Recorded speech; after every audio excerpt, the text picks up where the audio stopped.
Bharatiya Janata party को प्रचंड बहुमत दिया आपने, बहुत अपेक्षाएं थी आपकी, मगर सत्ता एक बार इनके पास आ गई तो ये जनता को अपना गुलाम समझती है। ये कुछ नहीं समझती आपको, ये आपको अपने पैरों की धूल समझती है। और अब ये जानती है कि जिनको डराया, जिनको धमकाया, जिनको बरगलाया और जिनको भ्रमित किया और उनको अपनी पार्टी में लिया, वो आज इनको छोड़ के जा रहे हैं, चाहे इनके नेता हो चाहे कार्यकर्ता। त्रिपुरा देश का एक छोटा सा राज्य है और त्रिपुरा की राजधानी अगरतला। वहां पे कुछ होता है तो पूरे देश को जानना चाहिए, गलत के विरोध में खड़ा होना चाहिए, एक साथ खड़ा होना चाहिए, मुट्ठी बन के गलत को गलत कहना चाहिए। हुआ यूं कि कांग्रेस पार्टी एक प्रोग्राम करा रही थी जिसके तहत कुछ लोग कांग्रेस पार्टी को ज्वाइन कर रहे थे और भारतीय जनता पार्टी का एक जुलूस वहां से निकला और उन्होंने बिना किसी कारण के, बिना किसी प्रोवोकेशन को, उनको नहीं उकसाया गया क्योंकि कांग्रेस पार्टी तो अपने कार्यक्रम में व्यस्त थी, इन्होंने जाके हमला कर दिया। वो तस्वीरें तो आप देखेंगे ही, मगर इन झूठों को देखिए, इन मक्कारों को देखिए। इन्होंने हमारे कार्यकर्ताओं को, हमारे नेताओं को घायल कर दिया और उसके बाद इनकी हिम्मत तो देखिए कि सुबह इन्होंने महिलाओं को भी अरेस्ट कर लिया। तो 10 लोगों को इन्होंने अरेस्ट किया। अब कोर्ट से बेल कराने की कोशिश में लगे हैं हमारे नेतागण। परंतु ये हुआ क्यों और कैसे हुआ? भाजपा का कहना है हमारे ऑफिस को तोड़ा गया था, इसलिए हम जुलूस निकाल रहे थे इसके विरोध में। अरे ऐसा था तो पुलिस आपको ये ना कहती कि आप दूसरा रूट लेके जाए, क्योंकि कांग्रेस पार्टी ने तो अपने कार्यक्रम के लिए 4 दिन पहले पुलिस से परमिशन ले ली थी। आप बिना परमिशन के करते हैं या पुलिस को साथ में लेके करते हैं? क्योंकि इतनी पुलिस वहां मौजूद थी जब ये घटना घटी, परंतु पुलिस ने एक कदम भी आगे नहीं बढ़ाया इस पूरे झगड़े को रोकने के लिए। यहाँ पे हिंसा हो रही थी और पुलिस खड़े होके ताक रही थी, क्योंकि त्रिपुरा का मुख्यमंत्री डरपोक और कायर है। क्योंकि त्रिपुरा का मुख्यमंत्री वही है जो लोगों को अनपढ़ गंवार रखना चाहता है, शायद खुद ही अनपढ़ गंवार है, और ये वही बिप्लब देव है जो लोगों को डराने धमकाने का काम करता रहा है। तो अपनी पुलिस से ये कृत्य करवा के बिप्लब देव ने दिखा दिया कि वो अपराधी है, और बिप्लब देव कायर है ये भी सबको बता दिया। और बिप्लब देव डरपोक है, डरता है कांग्रेसियों से, ये भी सुनिश्चित कर दिया। मगर जनता को डराने की कोशिश काम नहीं आएगी Biplab Deb. Agartala city police, Tripura state rifles और सीआरपीएफ इस वक्त 144 धारा लगने के बाद पूरे शहर में अप एंड डाउन कर रही है, परंतु ये पुलिस वहां मौजूद थी और हिंसा को रोकने की इन्होंने कोशिश नहीं करी। ये पुलिस वही है जिसने भाजपाइयों को दूसरा रूट नहीं दिया, वही वाला रूट दिया जिधर की तरफ कांग्रेसी थे, जबकि उनका आरोप यह है कि कांग्रेसियों ने उनका ऑफिस तोड़ा। यानी कि पुलिस जानती थी कि ये बहाना अच्छा है और अगर ये वहां जाएंगे तो ये झगड़ा करके आएंगे, क्योंकि मात्र बहाना है, भाजपाइयों का कोई ऑफिस नहीं तोड़ा गया। बहानेबाजी और झूठ में ये तो एक्सपर्ट हैं। त्रिपुरा प्रदेश कांग्रेस कमेटी के अध्यक्ष बिराजीत सिन्हा जी ने कहा कि जानबूझ के भारतीय जनता पार्टी के कार्यकर्ताओं ने पत्थर मारने शुरू करे, और जी हाँ, कांग्रेस भवन के शीशे तक तोड़ दिए इन्होंने। क्या मानसिकता है और कितने डरपोक और कायर हैं। कुछ के पास डंडे और छड़ियां भी थी। उन्होंने हमारे वरिष्ठ नेता सुदीप रॉय बर्मन जी पर भी हमला कर दिया। मगर भारतीय जनता पार्टी का चाल चरित्र चेहरा ये है। मगर याद रखो भाजपाइयों, डरती नहीं कांग्रेस तुमसे, क्योंकि तुम तो कायर हो, माफी वीर के वंशज हो। और इनके उस जुलूस में, अब आप ध्यान से सुनिए, इनके उस जुलूस में इनके कौन कौन से नेता थे? इनके जनरल सेक्रेटरी टिंकू रॉय, इनके उपाध्यक्ष राजीव भट्टाचार्य जी, इनके महासचिव पपाई दत्ता और भी बहुत सारे नेता थे जो इनके साथ थे। केंद्र में राज्य मंत्री for social justice and empowerment Pratima Bhoumik ने भी उस जगह पे जाकर स्थिति का जायजा लिया और मीडिया वालों से बात किया। अब प्रतिमा भौमिक का वहां पहुंचना क्या बताता है कि सारे नेता उस वक्त अगरतला में थे और उनके जानते बूझते इस तरह की हिंसा हुई, वरना इस तरह से क्या हो सकता था, सोच के देखिएगा। वहां पे एआईसीसी की सेक्रेटरी जरिता लाइफलांग भी मौजूद थी, और जिस तरह की अभद्रता महिलाओं से करी, अगरतला सिटी पुलिस ने वो अशोभनीय है। Tripura needs deliverance from this regime which is fascist, which is dictatorial, and which is misogynistic, which is patriarchal in its attitude. आज सवेरे हमारी बहुत सी महिला कार्यकर्ताओं को इन्होंने कस्टडी में ले लिया, बिना कोई कुछ बताए, बिना कोई कारण के। जब 144 लगा है और उन्होंने 144 का उल्लंघन किया नहीं, तो उनको कस्टडी में क्यों लिया? पुलिस तो खड़े होकर देख रही थी जब भाजपा के कार्यकर्ता कांग्रेस पार्टी के कार्यकर्ताओं और नेताओं पर हमला बोल रहे थे। ये बताता है कि भारतीय जनता पार्टी अब त्रिपुरा से जाने वाली है। আমি আপনাকে বলতে চাই, আমি আপনার সঙ্গে আছি, সারা দেশ আপনাদের সঙ্গে আছে। মন খারাপ করবেন না, সাহস বাঁচায় রাখুন। এ লড়াই দীর্ঘ, আমরা তাদের বিরুদ্ধে লড়াই করব এবং জয়ী হবে। ত্রিপুরাকে বাঁচাতে লড়াই করতে হবে, দেশকে বাঁচাতে লড়াই করতে হবে। বিশ্বাস রাখুন, এটা একটা কাপুরুষ, তারা কাপুরুষ, তারা তোমাকে ভয় পায়, তারা তোমার ক্ষমতাকে ভয় পায়, তারা জানে তারা আপনাকে কখনো হারাতে পারবে না। বিশ্বাস রাখুন, জয় আমাদের অবশ্যই হবে। জয় ত্রিপুরা, জয় কংগ্রেস। 6 আগরতলা কেন্দ্রের একটানা 25 বৎসরের প্রাক্তন বিধায়ক শ্রী সুদীপ রায় বর্মন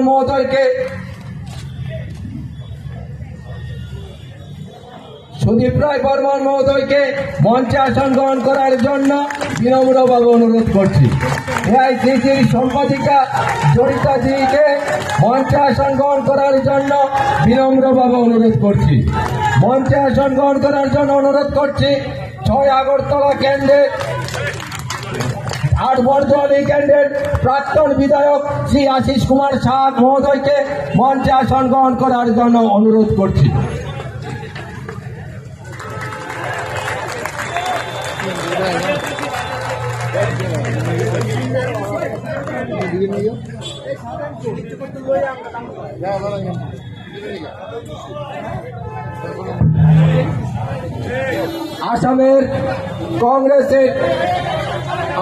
আসামের কংগ্রেসের নেতৃত্ব রাজেশ যোশীকে মঞ্চে আসন গ্রহণ করার জন্য অনুরোধ করছি। রাজেশ যোশী মহোদয়কে আমরা বিনম্রভাবে অনুরোধ করছি মঞ্চে আসন গ্রহণ করার জন্য।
পুলিশ ফোন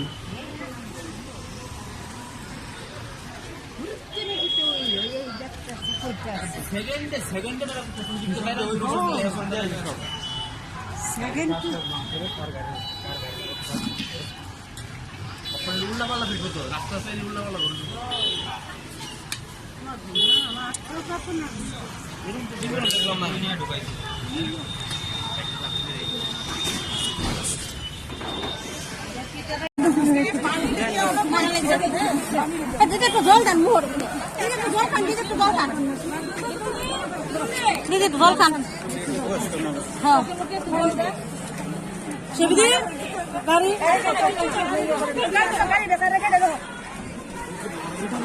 ধরো না, ধরো পুলিশ ধরো।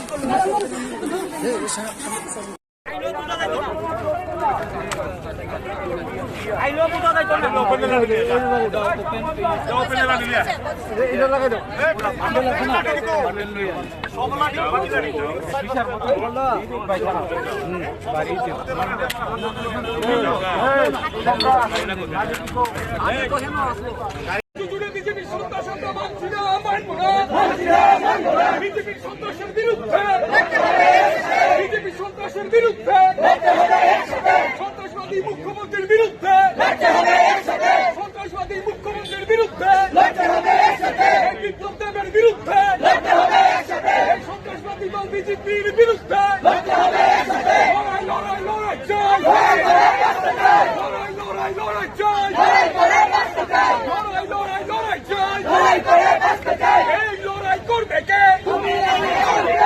सरकार को कि आने वाले दिनों में ये भय का माहौल नहीं चलेगा।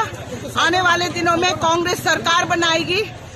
जनता त्रस्त हो चुकी है और मैं विप्लव देव को ये बोलना चाहती हूँ कि इस तरीके का शासन अब पेट गुंडों को देकर लोगों को विपक्ष का जो आवाज है उसको आप बंद करने की कोशिश कर रहे हैं और ज्यादा दिन ये दिन नहीं चलेंगे। মিউনিসিপ্যালিটি ইলেকশন को যে ভোটাররা যেভাবে ভোট দিতে পারেনি এবার কি ভোট দিতে পারবে তেইশে? आपको क्या लगता है ऐसे गुंडा राज में क्या चल रहा है जहाँ पे आप एक मीटिंग तक नहीं कर सकते, लोकतंत्र का हत्या हो रहा है यहाँ पे। आप क्या सोचते हो ये शासन क्या कर रही है? यहाँ की जो जनता है ये त्रस्त हो चुकी है और आने वाले चुनाव में हम दिखाएंगे कि त्रस्त होना क्या।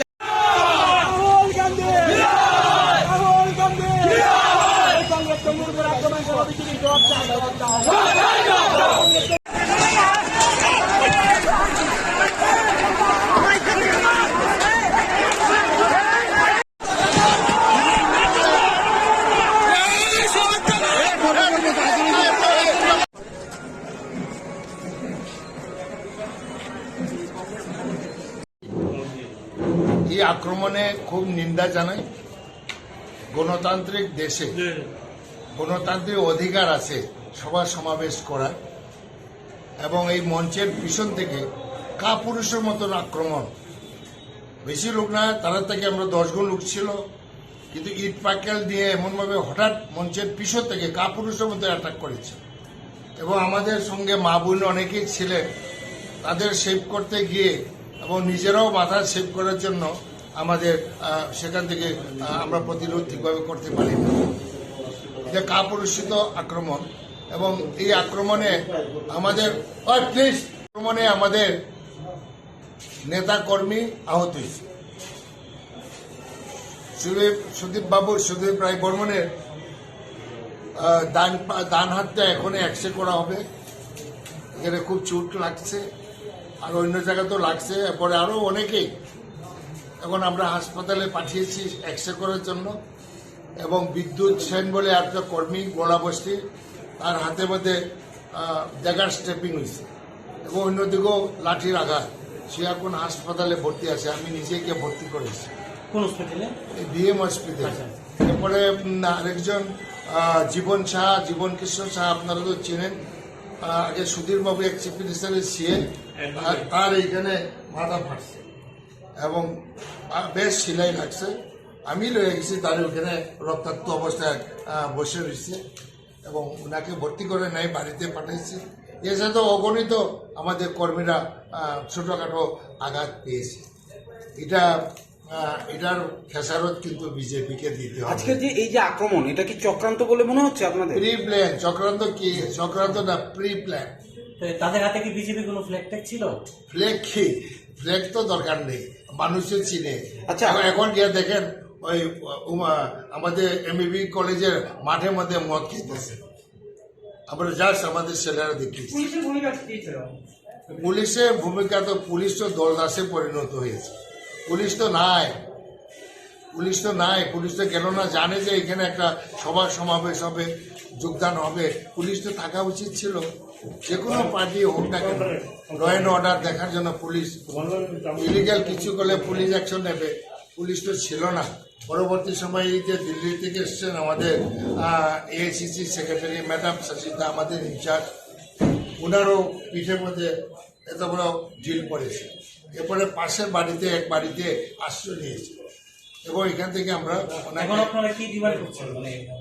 কি ডিমান্ড করব, আমরা আমাদের পার্টির নির্দেশ এসছে দিল্লি থেকে যে ত্রিপুরার হাইকোর্টের মহামান্য যে নয় বলে মনে করছে জনসাধারণ। আমি একটি কথা বলবো, আমি 50 বছর রাজনীতি করছি, এই ধরনের বর্বরতা আমি কোনোদিন দেখিনি।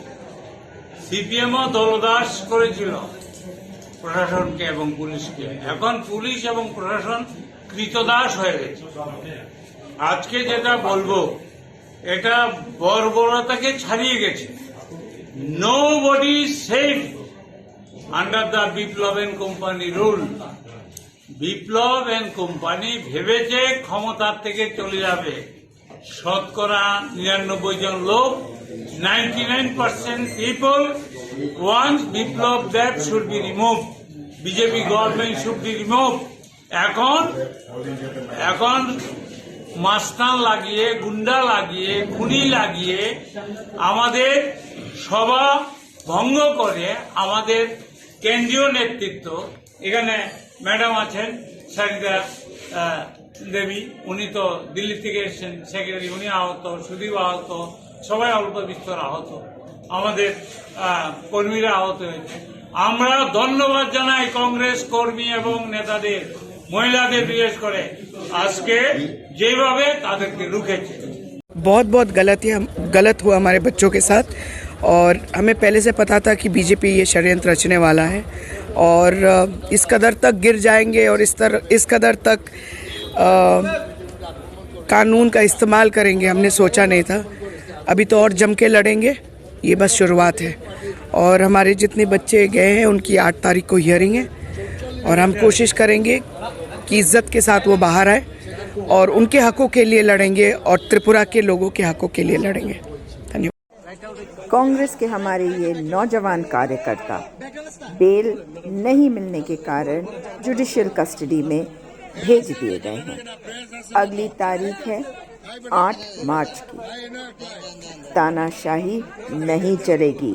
बिप्लब देव डरे हुए हो, हारे हुए व्यक्ति हो, इसीलिए इस तरह की हरकतें कर रहे हो। नीचता की हरकतें वही करता है जो डरता है। सामने से लड़ना आया नहीं, पीछे से हमला करवाते हो और अपनी सत्ता का दुरुपयोग करते हो। जाओगे, जल्द ही जाओगे।